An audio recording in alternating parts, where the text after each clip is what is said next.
come. If be like say they don't move our court from here enter US.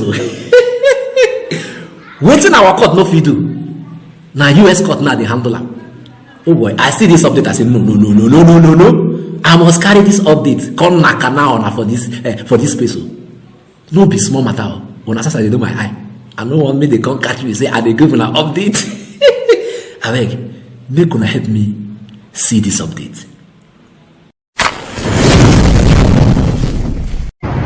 Yes, it's about 1:30 p.m. Central District Time. I am right standing behind the U.S. District Court, Northern District of Illinois. I'm awaiting the 2:30 p.m. court time for the case between Atiku Abubakar of the People's Democratic Party and Bola Tinubu and Chicago State University. Today, the court is going to be hearing arguments for and against whether or not the Chicago State University should release the controversial academic records of Bola Tinubu. As you can see behind me, if you watch closer, you'll see some lawyers already converging around the court area, having conversations. Some of them are lawyers billed for this case, and some are just lawyers billed for other cases.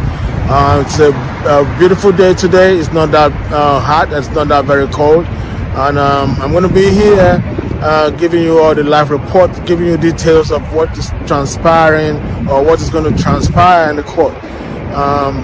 The court process shouldn't take more than 2-3 hours. So give and take between the hours of 4:30 or 5 p.m. Central Time, the court should be over. And once that is done, I will give you a complete report of what has happened today. So keep it there with me. My name again is Jackson O'Day. I'm going to be reporting live from the U.S. District Court, Northern District of Illinois. Thank you and stay tuned with me. Bye-bye. That guy over there say his name na Jackson O'Day. Now in the report, he say Atiku don't carry Chicago University and Bola Ahmed Tinubu enter U.S. court for Illinois and the state be that. He say make the court compel Chicago State University to provide the academic record of Bola Ahmed Tinubu, the president of Nigeria. Bola Ahmed Tinubu lawyers did they talk say anybody listening? Bola Ahmed Tinubu lawyers did they talk say no, say their client result or academic academic record say it should be confidential. Say not confidential. Say make them not release them. Make them not release them. Make them not. Sure, that guy say when he don't get in fact because he say he dey court say when he don't get the proceedings of the court say he go come nakana us waiting happen inside that. So Muna wait una dey hear me relax on top this channel. If you never subscribe now. You hear me ba so that as they drop that update I go come nakana on the update as he be. No time una dey hear me nobody see me as I giving this update. He get another lawyer will come outside.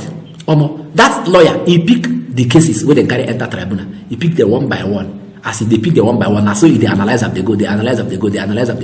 If you see the analysis where this guy give, you go to say, common sense a day inside. That video is long. I don't want to talk too much. The guy talk about the issue of 25%. He talk about the issue of drug case we consign to Tinubu. He talk about the issue of INEC not going by their guidelines where they come and tell everybody say, now so they go take conduct this election. And these are the cases where we say the judges of the tribunal they strike out, they throw away all of them, say it no make sense. For over a decade, this has been the birthplace of innovation. Innoson Vehicles is a testament to resilience, employing international best practices to create more than just a car. Every vehicle here tells a story of durability, fuel economy and safety. Crafted with the African spirit, the Nigerian heart. These vehicles surrounding me embody the unique concept of regionalization, each one designed to cater to the tastes and preferences of our people. From the streets in Nigeria to the terrains of the Sahara, these vehicles are designed for our roads, for our people. This is more than a vehicle. It's a symbol of our progress, our resilience, our collective success story. Your feedback drives us to continuously innovate and improve. Innoson Vehicle, the pride of African roads. Make we go listen to this. This guy, he make brains. The guy make brain so. Wait till him talk, you go like hear him. I no wan talk too much. Wait till the guy talk, it is self-explanatory. And if you no see my face after you watch this video, I won't play for you now. So digest am. Anything wey you think say dey wrong with wetin that guy talk, come comment section, come talk am. Make we reason together. Ngwano, help me watch this lawyer and wait till him guys talk. The judgment that was just delivered last 6th of September in the Presidential Tribunal, the Court of Appeal, actually it came as a surprise, not only to myself but to all and sundry, all Nigerians, meaning Nigerians, both at home and the diaspora. For me, I was in court that particular day because I'm one of the lawyers representing our party and our candidate. So like I said, I was disappointed because the court came out and the judges, they gave a judgment, but they did not render justice to the matter. So I can see that judgment as a judgment in error. We know that law is dynamic and is mutable. The law keep on developing, and the court, like in law, we say that whatever is the pronouncement of the court is what is the law. But then everybody looks up to the court as the last hope of the common man. It's a temple of justice. And even the judges who are the members of the bench, and even the lawyers who are equally members of the bar, we're all members of, we are all, in the temple of justice, we are ministers. But especially those of the judges, they are seen as they should be above board because they are looked upon, as arbiters. And when they come out to give judgment, they should equally look at the facts of the matter, look at the evidence adduced, and then arrive at their judgment. And that's why most times when you see a judgment of a court, there are rules, there are things you need to identify, what we call the obiter. The obiter dictum is what actually informed the court to arrive at their decision, or the stare decisis. But these things we are lacking in that judgment because looking at what I saw in the court that day, everybody says it. You saw there's issues that need to be addressed. When you talk about evidence, the court was even appearing as if they were aligning with the respondent, whether they were taking side. The way they reacted whenever there's an issue that concerns the respondent, they were there as if they were praising the respondents. But when it concerns the petitioners, which my party is one of them, PDP, they reacted vehemently, with anger, as if there was even one of the judges were saying, do we expect them, the court, to manufacture evidence? But I saw during the proceedings, there was overwhelming evidence that were tendered by my party and even the Labour Party, even concerning qualification. The respondent was not even qualified ab initio from what the evidence tendered by my own party, showing that the forgery, the certificate forgery that was there, even the matter is still pending in a court in America, showing that there was forfeiture, drug forfeiture, money laundering, that involved drug. And then I saw the court. The court supposed to be a court, like I say, a temple of justice. So they would have, even if they don't want to, rule on it, but they should have stood up to condemn that fact that somebody that is going to be a president of Nigeria would have had a case in court in America concerning or involving drug proceeds, and he was indicted and he forfeited that money. They were saying, like some of them were saying, it was not a criminal matter, whether civil or criminal. But at the end of the day, there was forfeiture. And in law, that's what we call plea bargain. When you forfeit something, you're trying to secure your freedom, and you had to forfeit something. The court would have risen up to condemn that particular act, even if at the end of the day. They're talking about transmission. I saw when the court was even saying that INEC has the right to transmit or collect results in any manner they want, which is not in order, because the Electoral Act was amended in 2022, and the innovation of that amendment of that act was that inclusion of electronic system of voting and transmission of results. And that was why the federal government spent billions of naira, even procuring, the INEC was giving so much money to procure the beavers machine. What would have been the essence or the need of bringing beavers? Because the beaver was to capture the voter, accredit the voter, and then capture that vote, and the votes after the result has been collected, you capture the result and transmit it to the area of INEC. Then at the end of the day, INEC said that there was a glitch, they did not transmit. And that burden of proof should have been rested upon them to prove beyond reasonable doubt why that glitch. So we expected the court, and even Nigerians expected that court to rise up and say, no, we must strengthen our democracy. And that democracy, why should we? Because the importance in the past, there was that, anomaly when we collect results manually. There were people who can manipulate the results, because if you collect it from the polling unit, before you get to either local government collection center or maybe finally to the total collection center, you will see that people can impugn some figures in there, just like what happened. We tendered documents, and even Labour Party tendered documents from INEC, that most of the result sheets were blurred, no figures were seen.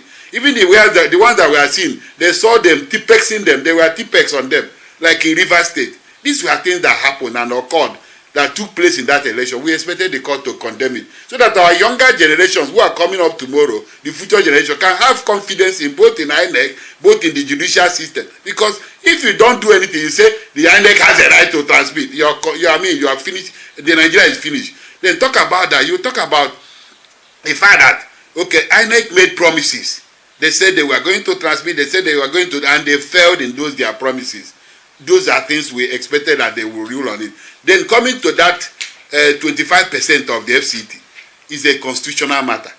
And court supposed to be a court of legal direction, in order to develop and more of our law. You are talking about the constitution.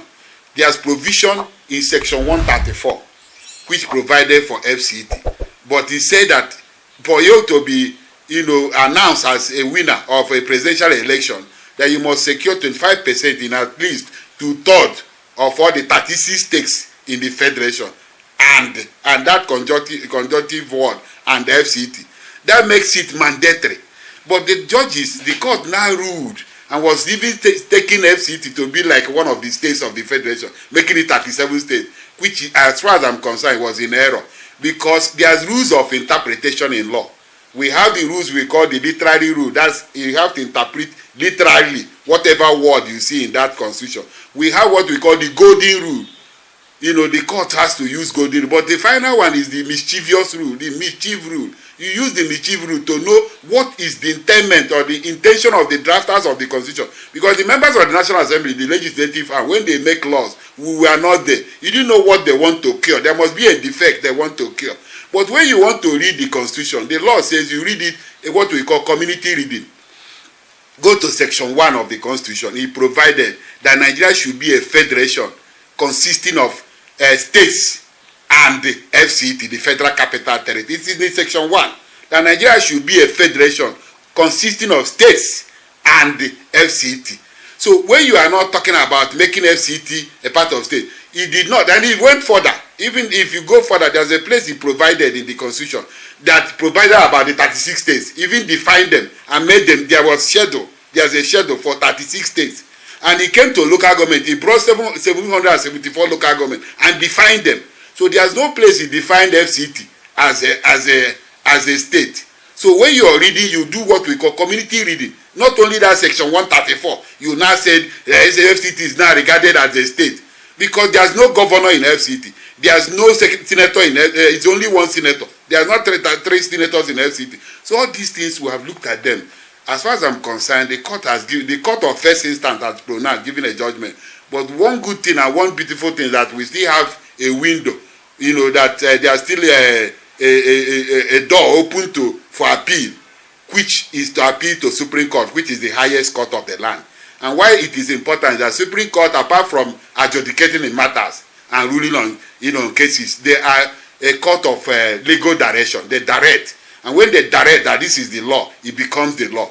So that's why we are saying that the justices, eminent jurists, they did well. They did their best, because human beings, we are all human beings. Anybody is prone to mistake and whatever. But I know why we are talking about this. Democracy is, defines the will of the people. That's why he said it's a government of the people, by the people, and for the people. So when you are talking about democracy, you look at the mindset, the mood of this nation, the mood of the people. Nigerians say that election that occurred or took place in 25th February 2023 was undermined, was rigged, was manipulated. That it is clear. Even the foreign observers, what do you call it? United European Union came out with their report, and they were so vehement in condemning that election was not done properly well.